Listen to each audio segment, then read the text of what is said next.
100년 전 무력으로 한국어 말살 정책을 펼쳤던 일본. 그런데 지금은 영국 옥스퍼드 교수의 발표 이후 정반대의 상황이 벌어지고 있다고 합니다. 일본어 대신 한글을 도입하자는 목소리가 폭발적으로 늘고 있다는 소식인데요. 과연 지금 일본에서는 어떤 일이 일어나고 있는 걸까요? 그리고 옥스퍼드 교수가 발표한 충격적인 내용은 과연 무엇이었을까요? 오늘의 놀라운 감동 사연 지금 시작합니다. 저는 아마노 사치코입니다. 일본 교육부 차관으로 30년간 언어 교육 정책을 담당해온 베테랑이죠. 2025년 초 제 사무실로 한 통의 보고서가 올라왔습니다. 일본 청소년 언어 사용 실태, 한본어 확산 현황 분석. 한본어라니 한국어와 일본어가 뒤섞인 이상한 말이었습니다. 저는 믿을 수 없다는 듯 고개를 저었죠. 그런데 충격은 보고서뿐만이 아니었어요. 어제 그 프로젝트 정말 태바이였지. 맞아. 완전 최고카요. 제 사무실 앞 복도에서 들린 대화였습니다. 우리 교육부 직원들도 예외가 아니었던 거죠. 저는 당장 그들을 불러 세웠어요. 지금 무슨 말을 하는 겁니까? 젊은 직원들은 당황한 기색을 보이더니 이렇게 대답했습니다. 차관님, 요즘 다들 이렇게 말해요. SNS에서도 완전 유행이거든요. 유행이라고요? 네. 어이가 아리마생. 진짜 소래나 이런 표현들 진짜 많이 써요. 심지어 우리 부모님 세대도 키우이, 마지코마워 이런 말 알아들으세요. 부모님까지 들먹거리고. 저는 더욱 기가 막혔습니다. 여러분이 지금 일본의 교육을 책임지는 사람들이라는 걸 잊으셨습니까? 그날 퇴근길, 집으로 향하는 발걸음이 무거웠어요. 하지만 정작 더 큰 충격은 집에서 기다리고 있었습니다. 현관문을 열자마자 쿵쿵거리는 음악 소리가 들려왔어요. 제 조카 미라이가 거실에서 한국 아이돌 뮤직비디오를 크게 틀어놓고 따라 부르고 있는 소리였죠. 방 곳곳에는 컬러풀한 한국 아이돌 포스터들이 도배되어 있었습니다. 고모, 오늘 제가 올린 SNS 게시물에 벌써 댓글이 100개나 달렸어요. 오늘 학교에서 이러한 일이 진짜 소래나. 친구가 도시락 흘렸는데 어이가 아리마생이었어요 유유. 저는 눈을 의심했습니다. 제 조카가 이런 괴상한 말을 SNS에 올렸다니. 게다가 댓글들도 모두 비슷했어요. 한본어 천지였죠. 정말 한본어 너무 재미있어요. 본격적으로 한국어를 배우고 싶은데 어떤 방법이 좋을까요? 그 순간 정말 화가 치밀어 올랐습니다. 목소리가 떨리기 시작했어요. 내가 제대로 된 일본어도 아직 다 모르면서 무슨 한국어야. 손까지 떨리고 있었습니다. 히라가나, 가타카나, 한자가 완벽하게 조화를 이루는 이 체계를 두고 왜 굳이. 미라이는 저를 똑바로 바라보며 말했어요. 고모, 지금 꼰대처럼 말하고 계신 거 알아요? 그 말에 더욱 당황했습니다. 꼰대라니. 한본어 쓰는 게 진짜 소래나인데 시대가 바뀐 걸 모르시나 봐요? 제 면전에서 또 그런 이상한 말을. 그날 밤 책상에 앉아 창밖을 바라봤어요. 도쿄 시내 네온사인들 사이로 한글로 된 간판들이 여기저기 빛나고 있었습니다. K-팝 콘서트 광고, 한국 화장품 매장, 한국 음식점. 언제부터 이렇게 많아진 걸까요? 깊은 한숨이 나왔어요. 이런 무분별한 유행이 우리 미래 세대의 언어 정체성을 흐리게 만들 것 같았거든요. 하지만 그때의 저는 몰랐습니다. 제가 저급한 유행이라고 치부했던 것에 대한 진실을요. 다음 날 아침, 저는 비서에게 긴급 지시를 내렸습니다. 한국어 유행 통제 방안에 대한 회의를 당장 소집하라고요. 교육부 회의실에는 핵심 국장들이 모두 참석했습니다. 저는 단호한 목소리로 회의를 시작했어요. 현재 젊은 세대의 한본어 혼용은 언어 혼란을 야기하고 있다고 강조했습니다. 일본어의 순수성을 저해하는 심각한 문제라고 말이죠.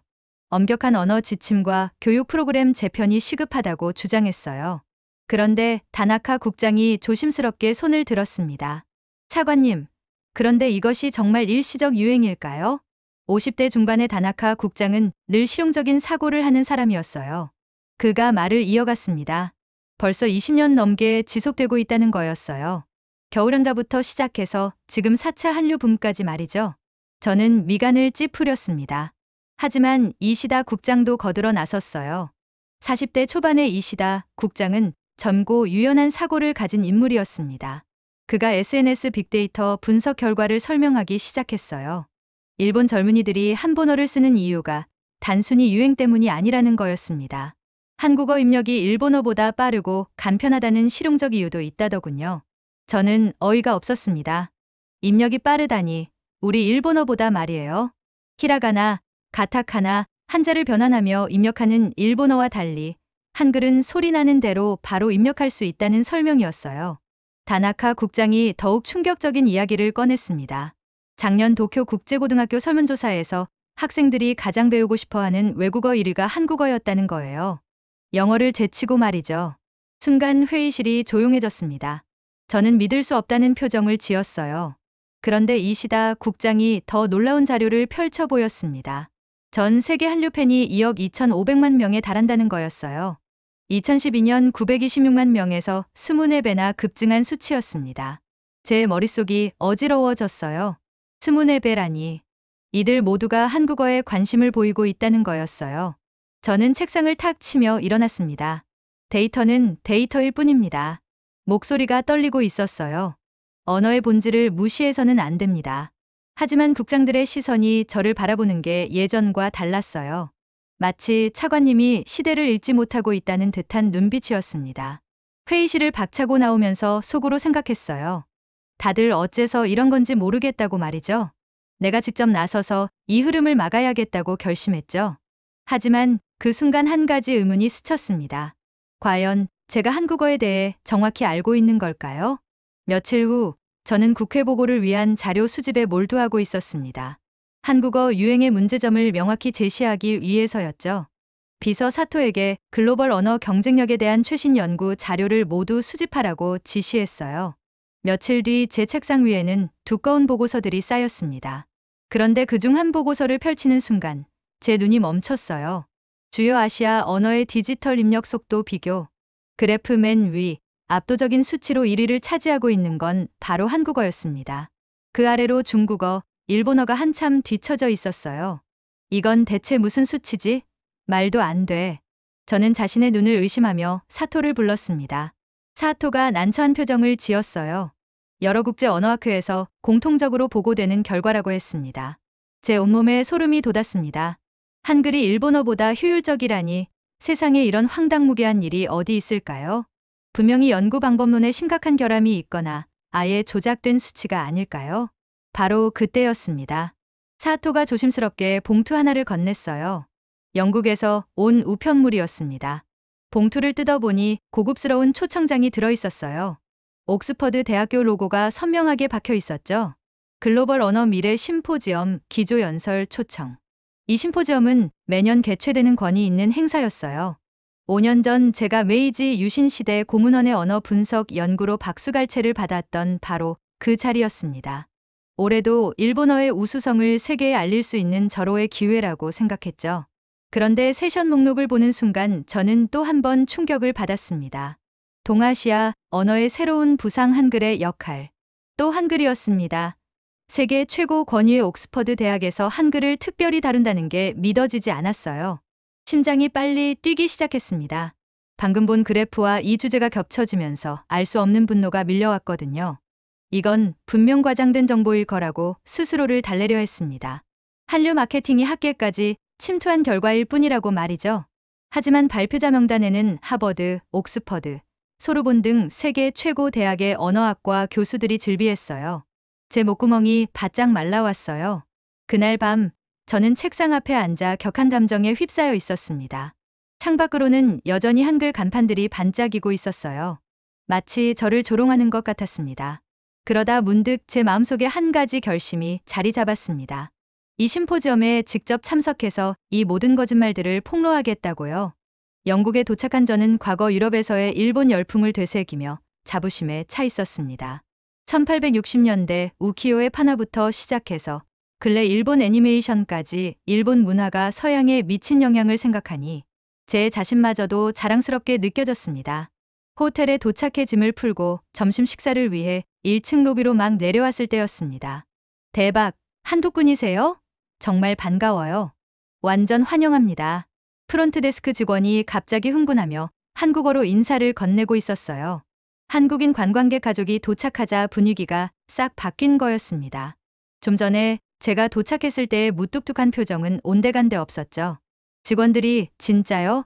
심쿵이에요. 같은 한국어를 주고받으며 기뻐하는 모습을 보니 더욱 당황스러웠어요.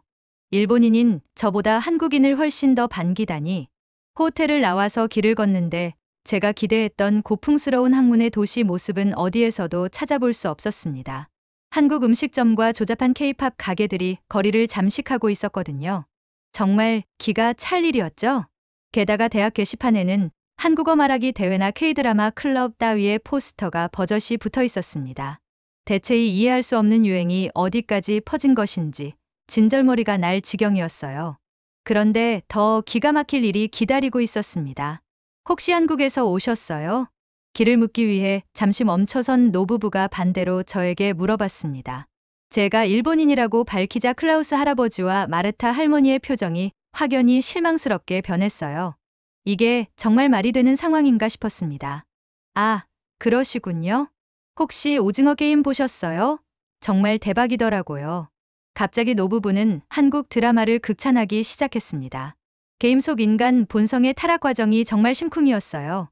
기훈이라는 캐릭터가 얼마나 매력적인지. 제 앞에서 영국 할머니가 심쿵이라는 말을 하고 있다니. 저는 당황스러움을 감추지 못하며 통역사 태호에게 물었습니다. 저 분들, 진짜 영국인 맞는 거죠? 네, 차관님. 이곳 옥스퍼드는 한국어 학습 열기가 매우 뜨겁습니다. 점심 식사를 위해 옥스퍼드 대학 학생 식당에 들렀을 때 저는 또 한 번 외면하고 싶은 장면을 보게 됐습니다. 식당 한쪽 테이블에서 다국적의 젊은 학생들이 한국 드라마 사랑의 불시착을 보며 열띤 토론을 벌이고 있었어요. 태블릿 화면에는 비무장지대에서의 대치 상황이 나오고 있었습니다. 오마이갓, 남북분단 상황이 이렇게 복잡할 줄 몰랐어요. 완전 대박이에요. 맞아요. 정치적 현실과 로맨스의 케미가 진짜 미쳤어요. 오빠, 너무 멋있어요. 진짜 심쿵. 제 귀를 의심했습니다. 영국 명문대 학생들이 대박, 케미, 심쿵, 오빠라는 말을 자연스럽게 쓰고 있다니. 한 영국인 학생이 서툰 한국어로 말했습니다. 나 어제 최애 한국 드라마 봤어. 선제 없고 튀어봤는데 진짜 최고야. 주변 학생들이 웃으며 공감하는 모습이었어요. 저는 어안이 벙벙했습니다. 정말 이런 일이 실제로 일어나고 있다니요. 식당 옆 휴게실로 발걸음을 옮겼을 때 더욱 미칠 것만 같은 광경이 펼쳐졌어요. 이제 정말 한계였습니다. 학생들이 한글 이름표를 만들고 있었거든요. 그리고 K-팝 가수 포토카드를 반짝이와 스티커로 꾸미는 포구를 즐기고 있었습니다. 마치 한국 팬들과 똑같은 모습이었습니다. 저는 그 순간 온몸에 전율이 흘렀습니다. 이 모든 현상이 단순한 유행을 넘어선 깊은 문화적 뿌리와 연결되어 있다는 직감이 들었거든요. 섬뜩할 정도였어요. 겉으로는 냉철함을 유지하려 노력했지만 제 내면에는 지금껏 쌓아왔던 모든 편견이 흔들리는 거대한 파도가 일렁이기 시작했습니다. 과거 일본이 유럽에서 받아왔던 그 열광적인 관심을 지금은 한국이 받고 있는 것 같았어요. 아니, 그보다 더 깊고 광범위한 현상인 것 같았습니다. 정말 믿고 싶지 않은 현실이었죠. 심포지엄 당일, 저는 마지막 희망을 품고 강당에 들어섰습니다. 아무래도 학술적인 자리에서는 제대로 된 언어학적 논의가 이루어질 거라고 생각했거든요. 옥스퍼드 대학 언어학과장 마틴 교수가 단상에 올랐습니다. 저는 기대 반 불안 반으로 그의 발표를 기다렸어요. 최근 옥스퍼드 대학은 한국어를 12번째 공식 외국어로 채택했습니다. 첫 마디부터 저를 놀라게 했습니다. 그 이유는 바로 한글의 압도적인 과학성과 효율성 때문입니다. 한글은 자음의 모양이 발음 기관을 본떠 만들어졌습니다. 이런 과학적인 창제 원리는 세계 어떤 문자에서도 찾아볼 수 없습니다. 마틴 교수의 이야기를 들은 저는 세상이 잠시 멈춘 것 같았습니다. 이게 정말 사실일까요? 하버드 대학의 연구에 따르면 평균적인 성인이 단 2시간 만에 한글을 읽고 쓸 수 있는 기본기를 익힐 수 있습니다. 유네스코는 한글의 우수성을 인정하여 유네스코 세종대왕 문해상을 제정했습니다. 한글 덕분에 한국은 불과 수십 년 만에 문맹률을 90% 이상 낮췄습니다. 제 머릿속이 복잡해졌어요. 유네스코까지 나서서 한글을 인정했다는 건가요? 특히 정보화 시대에 한글의 효율성은 극대화됩니다. 한국어 사용자가 컴퓨터나 스마트폰으로 메시지를 입력하는 속도는 중국어, 일본어 사용자보다 최대 7배 빠릅니다. 7배, 뭔가 평가 방법이나 기준이 잘못된 거 아니었을까요? 한글은 24개의 기본 문자로 약 8,000개의 소리를 표현할 수 있습니다. 이는 다른 언어와 비교해 압도적인 효율성을 보여줍니다. 또한 세계에서 유일하게 창제 원리와 시기, 창제자가 명확히 기록된 문자입니다. 훈민정음 해례보는 그 자체로 인류의 소중한 문화유산이죠. 마틴 교수의 말이 계속될수록 저는 점점 더 혼란스러워졌습니다. 더욱 놀라운 것은 한글이 미래 언어의 표준이 될 가능성입니다. AI와 음성인식 기술에서 한글의 정확성과 효율성은 다른 언어를 압도하고 있습니다. 미래 언어의 표준이라니, 이건 정말 받아들이기 어려운 이야기였습니다. 발표가 끝나자 강당 전체가 박수갈채로 가득 찼어요. 저는 그 자리에 얼어붙어 있었습니다. 믿고 싶지 않았지만 세계 최고 권위의 학자가 이렇게 단언하고 있었거든요. 제가 평생 믿어왔던 모든 것들이 흔들리는 순간이었습니다. 짧은 찰나에 머릿속에 온갖 생각이 스쳐갔습니다. 과연 제가 지금까지 알고 있던 것들이 정말 맞는 걸까요? 한국어가 정말 그렇게 우수한 언어일까요? 머리가 어지러웠습니다. 하지만 동시에 이상한 호기심도 생겨났어요. 정말 진실이 무엇인지 알고 싶어졌습니다. 심포지엄, 저녁 만찬. 저는 여러 나라 언어학자들과 한 테이블에 앉게 되었습니다. 솔직히 마음이 편하지 않았어요. 오늘 들은 이야기들이 계속 머릿속을 맴돌고 있었거든요. 자연스럽게 한글에 대한 이야기가 오가기 시작했습니다. 독일 슈미트 교수가 감탄하며 말했습니다. 아마노 차관님, 오늘 마틴 교수의 한글 발표는 정말 인상 깊었습니다. 24개의 문자로 약 8,000개의 소리를 표현할 수 있다니 경이로운 언어 아닙니까? 저는 아직 인정하고 싶지 않은 마음으로 대답했어요. 네, 효율적이라는 것은 인정합니다만 저희 일본어도 히라가나와 가타카나가 있어 배우기 쉽다고 생각하는데요. 그러자 프랑스 피에르 교수가 따뜻한 미소를 지으며 말했습니다. 아마노 차관님, 물론 일본어도 정말 훌륭한 언어입니다. 저도 일본어를 공부해봤거든요. 제 마음이 조금 누그러졌어요. 다행히 일본어를 무시하는 건 아니었습니다. 하지만 한글은 정말 독특한 면이 있어요. 영어처럼 같은 철자도 위치에 따라 발음이 달라지는 언어와 달리 한글은 하나의 글자가 하나의 소리만 냅니다. 피에르 교수가 차근차근 설명해 주었습니다. 처음 듣는 이야기였어요. 학습자에게는 이보다 더 명확한 언어가 없습니다. 그래서 아침 글자라고도 불리죠. 아침에 배워서 저녁에 쓸 수 있다는 뜻입니다. 아침 글자라니 이런 별명이 있다는 걸 처음 알았습니다. 정말 놀라웠어요. 중국 위안 교수가 객관적으로 설명해 주었습니다. 저는 중국어, 일본어, 한국어를 모두 연구해 봤는데요. 각각 고유한 장점이 있어요. 제 귀가 쫑긋해졌습니다. 드디어 균형 잡힌 관점을 들을 수 있을 것 같았거든요. 중국어는 성조와 한자의 풍부한 의미 표현이 장점이고, 일본어는 존경어, 체계와 섬세한 감정 표현이 뛰어납니다. 일본어의 장점을 인정해 주니 기분이 좋았어요. 하지만 정보화 시대에는 한글의 장점이 부각됩니다. 소리나는 대로 바로 입력할 수 있어 디지털 환경에 최적화되어 있거든요. 이제 이해가 되기 시작했습니다. 각 언어마다 시대적 상황에 따른 장단점이 있다는 거였어요. 슈미트 교수가 학자다운 관점을 제시했습니다. 언어학자로서 정말 놀라운 건 한글의 창제 원리입니다. 발음기관을 관찰해서 문자를 만들었다는 건 현대 음성학의 선구적 사례거든요. 제 호기심이 자극되었습니다. 정말 그런 과학적 원리로 만들어졌을까요? 15세기에 이런 체계적인 접근을 했다는 게 놀랍습니다. 당시 유럽에서는 상상할 수 없었던 일이죠. 피에르 교수의 말에 다른 교수들이 모두 고개를 끄덕였어요. 저도 모르게 감탄하고 있었습니다. 그래서 유네스코에서도 한글을 세계기록 유산으로 지정한 거겠군요. 위안 교수가 덧붙였습니다. 저는 점점 마음이 열리는 걸 느꼈어요.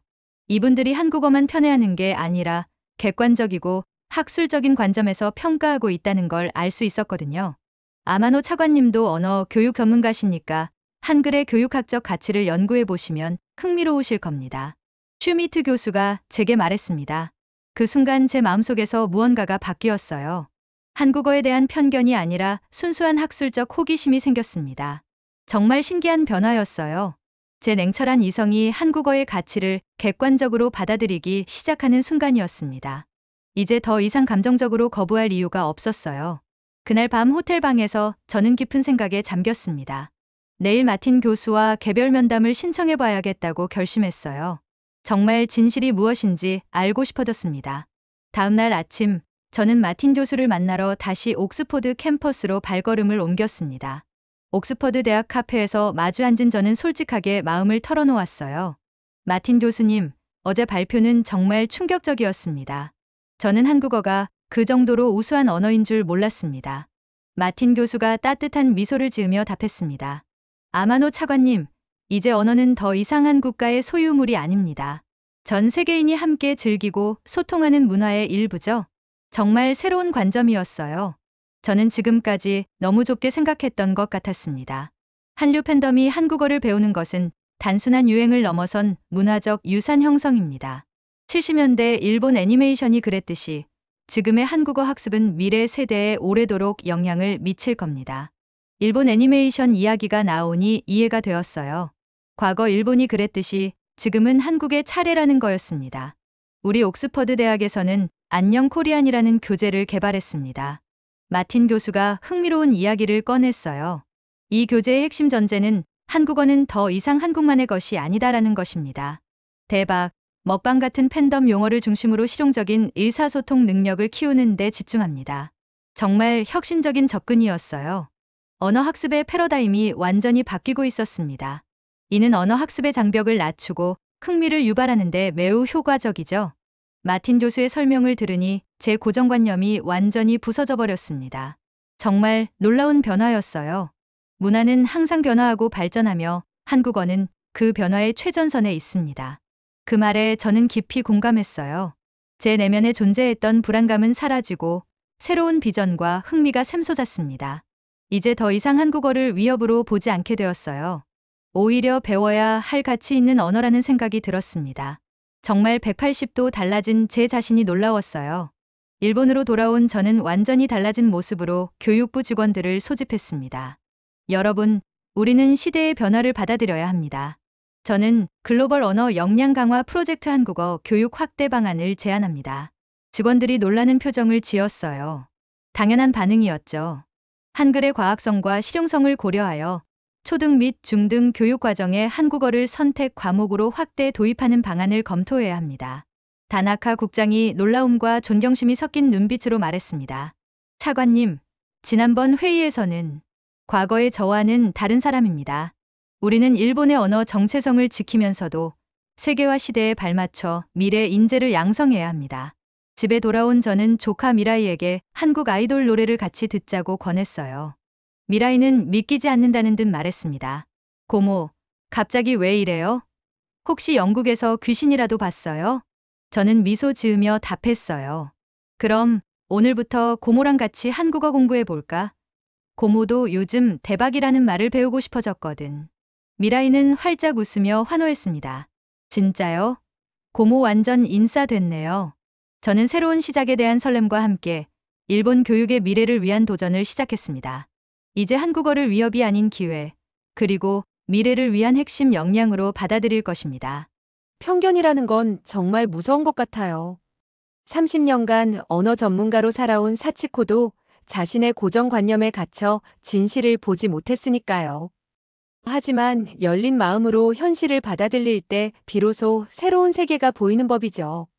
여러분도 혹시 다른 누군가의 이야기를 듣고 편견이 깨진 적이 있나요?